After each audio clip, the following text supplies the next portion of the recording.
Activist accused of inciting hatred helped Kazakhs flee China's camps. The New York Times.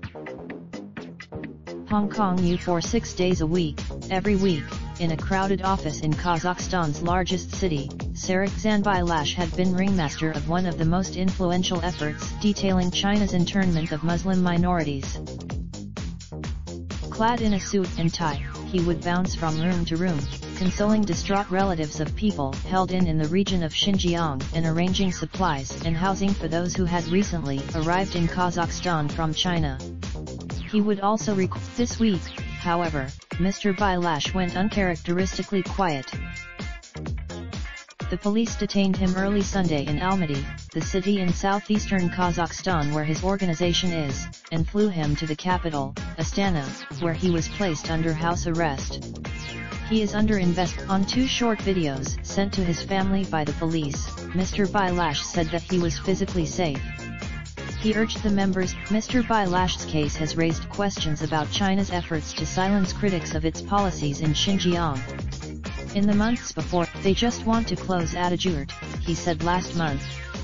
They just want to close. The Chinese authorities have bristled at foreign criticism of the camps.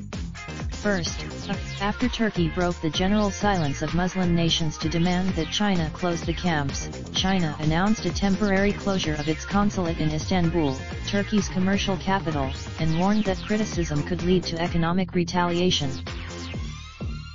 For Kazakhstan, the camps pose a particular challenge.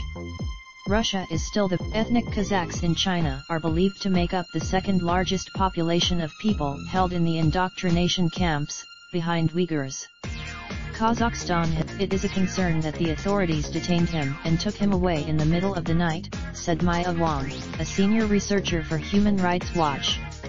It is a concern. Mr. Bilash, who was born in Xinjiang and migrated to Kazakhstan in the early 2000s, had previously worked as a translator who tried to facilitate Chinese investment in Kazakhstan, said his wife, Lila Adiljan. As Kazakhs learned, he didn't want to do this kind of thing, but people started to call him and say my father has been arrested, my wife has been arrested, my mother has been arrested, Ms. Adiljan said.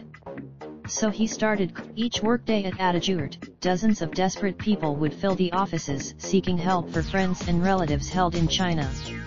Many would to YouTube. In some cases, the testimony appeared to have pressured the local authorities to release detainees.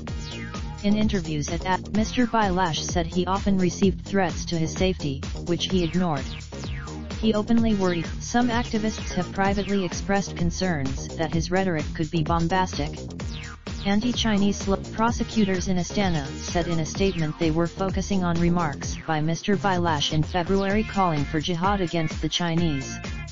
A video of his Mehmet Volkan Kasasai, a Turkish researcher who has worked with Attajurt, said that Mr. Bilash's work helped create a model for documenting detentions in Xinjiang case by case.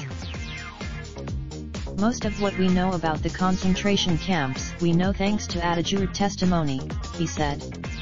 What Attajurt brought. When the police in Almaty raided the group's offices on Sunday, they took away equipment used to make videos about people held in Xinjiang. But volunteers now, they are calling for the release of Mr. Bilash. Raindrop, drop top smoking, no cooking the hot pot. Fucking on your bitch, yeah, that. Looking up, open the park pot.